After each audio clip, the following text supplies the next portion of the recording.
قرآن پاک میں جب جو آدم علیہ السلام کو پیدا ہونے کا قصہ ہے کہ آدم علیہ السلام کو پھلوں کے نام بتا دیے، فرشتوں کو نام بتائے، اس میں بھی اب ہم ہے ایک فریق کو بتا دیا، ایک کو کچھ نہ بتایا، اس کا کیا وضاحت کروا ہے؟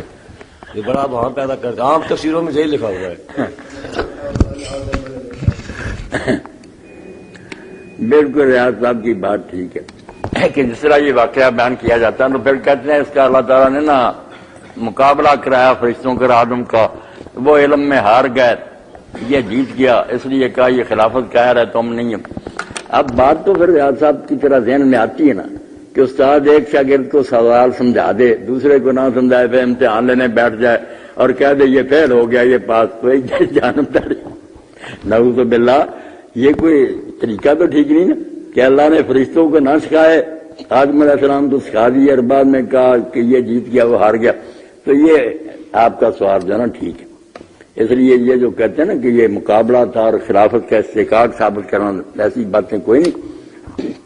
معاملہ یہ تھا کہ فرشتوں نے جو سوال کیا نا، اعتراض کہنا غلط ہے، فرشتے اعتراض نہیں کر سکتے، وہ اللہ تعالیٰ کے عاجز نیک بندے ہیں، کوئی اعتراض نہیں کر سکتے، سوال کر سکتے ہیں کہ سمجھ نہیں آئی بات۔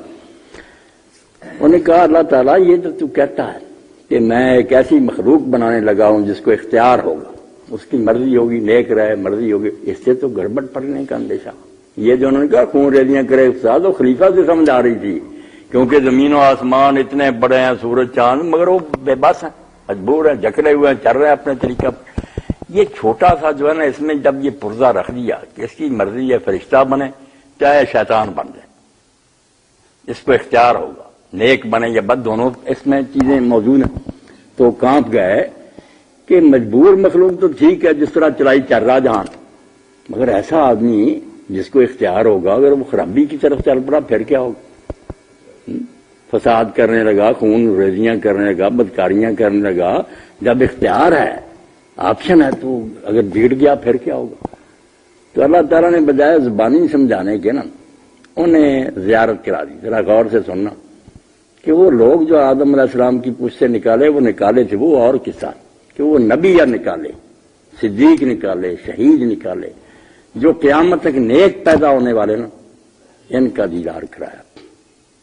اور فرشتوں کو ہرانے کے لیے نہیں، نہ کوئی مقابلہ، آدم علیہ السلام کی چونکہ اولاد تھی، ان کو نام بتائے کہ تعارف کراؤ ان کا، اور فرشتوں کی بات کا پریکٹیکلی جواب دیا کہ وہ خطرہ بالکل ہے کہ اختیار ہوتے ہوئے آدمی بگڑ بھی سکتا، مگر اس کو بے بس میں کر دوں پھر وہ با اختیار تو نہ رہا، وہ تو مجبور وہ میں کرنا ہی نہیں۔ سکین تو ہے اختیار والی مخلوق کی، اختیار والی مخلوق کے لیے زیادہ سے زیادہ اتنا ہو سکتا کہ اس کو رہنمائی دی جائے، جبر نہیں ہو سکتا، رہنمائی کے لیے یہ لوگ جو کھڑے ہیں، بتاؤ یہ کون ہے؟ اگر تمہارا اندیشہ ٹھیک ہے یہ بگڑ جائیں گے سارے، یہ کون ہے؟ ان کا پیار سے تسلی کرانے کے لیے انہوں نے کہا اللہ ہمیں کیا پتا۔ آدم علیہ السلام نے بتایا یہ نوح ہے، جب 900 سال دین کے لیے تبلیغ کرے گا اور دکھ اٹھائے گا، روز پتھر پڑیں گے ماتھے پر اور خون آلودہ ہوگا۔ یہ ابراہیم ہے جو آگ میں ڈالا جائے گا، یہ اسماعیل ہے چھری کے نیچے آئے گا۔ جب تعارف کرانا شروع کیا نا، آنکھیں کھل گئی، انہوں نے کہا ہمارے ذہن میں ایک بات آئی تھی بگڑ جائیں گے، ادھر نہ ذہن گیا کہ دوسرے بھی ہوں گے جو اختیار رکھتے ہوئے خود بھی نیک رہیں گے اور باقی دنیا کو بھی نیک بنانے کے لیے کوششیں کریں گے۔ یہ اسماء جو ہے نا ان لوگوں کے نام تھے، اور یہ جیتنے جتانے کی بات نہیں، فرشتوں کا جو سوال تھا نا اس کا اطمینان بخش جواب کہ اس خطرے کا انسداد کیا ہے، باقی پھر بھی کریں گے لوگ برائی تو جہنم جائیں گے، مگر میری طرف سے کوئی کمی نہیں رہے گی، رہبر آئیں گے صالحین اور مصلحین، خود بھی نیک ہوں گے، دوسروں کو بھی نیک رکھیں گے۔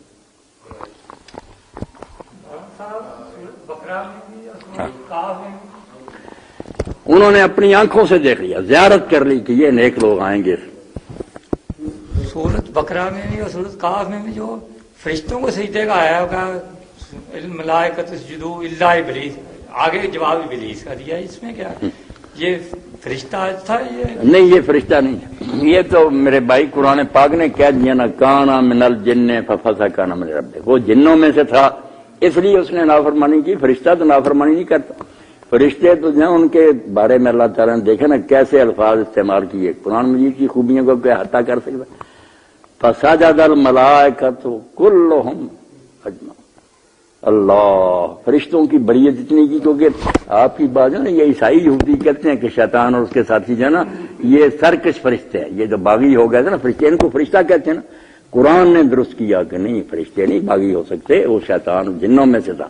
یہ غلطی کا ازالہ کیا، ورنہ یہ فکرہ بولنے کی کیا ضرورت. عیسائی یہودیوں کی بائبل بڑی ہوئی ہے کہ سب جو ہے نا شیطان اور اس کے چیلے یہ باغی فرشتے ہیں. فرشتے تھے مگر باغی فرشتہ نہیں باغی ہوا.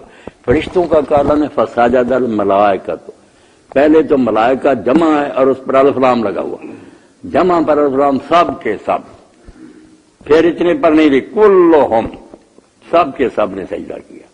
پھر یہ بھی نہیں کہ کچھ نے پہلے کیا کچھ بعد میں دیکھ کر جھکے، اجمعون اکٹھے، سب کے سب نے اکٹھے سجدہ کیا. فرشتوں کا دامن پاک کیا کہ انہوں نے کیا بات. ابلیس باقی رہ گئی بات کہ ابلیس کو حکم نہیں تھا، وہ بھی ہے بیٹا، ابلیس کو بھی حکم تھا.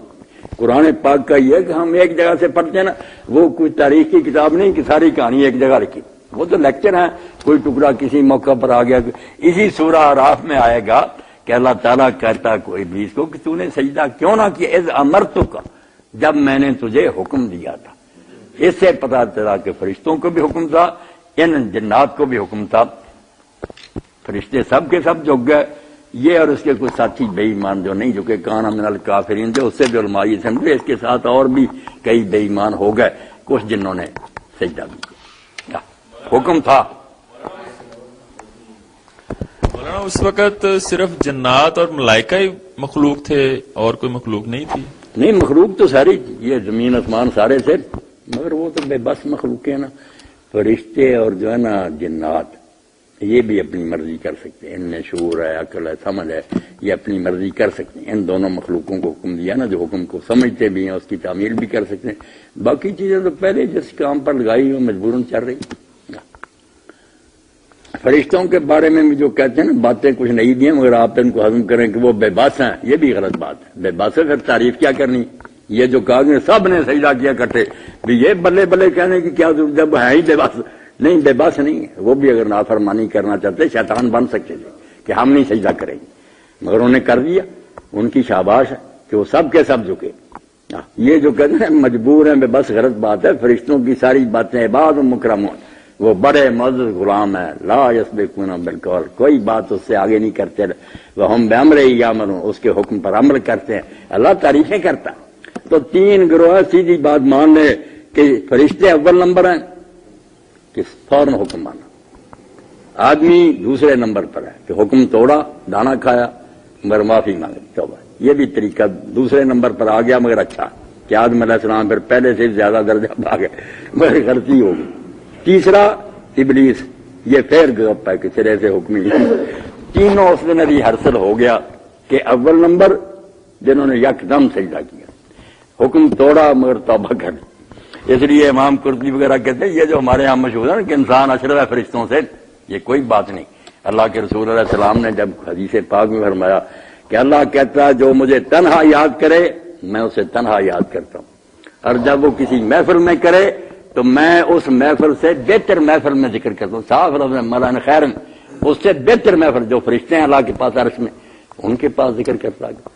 اور قرآن میں بھی جو ہے کہ آدم علیہ السلام کو شیطان نے کہا کہ یہ دانا کھا رہو تم فرشتے بن جاؤ گے. اب فرشتوں نے تو پہلے سجدہ کیا تھا. وہ کہتے یار تو مجھے ڈپٹی کمشنر سے چپڑاسی بنا رہا ہے. نہیں، وہ بھی اس سے لالچ میں اسی لیے آ گئے کہ وہ سمجھتے تھے کہ فرشتے آران، وہ اس طرف گئے.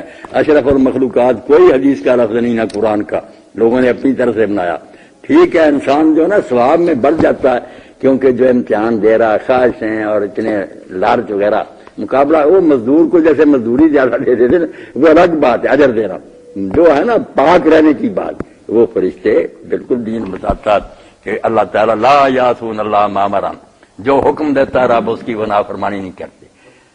وَيَفْعَلُونَ مَا يُؤْمَرُونَ، وہ وہی کرتے ہیں جو حکم دیا جائے. یہ تعریفیں تو چوتھائی صاحب اسی لیے کہ وہ کر سکتے ہیں نافرمانی. اگر نافرمانی کر نہیں سکتے پھر تعریفیں کرنے کا کیا فائدہ.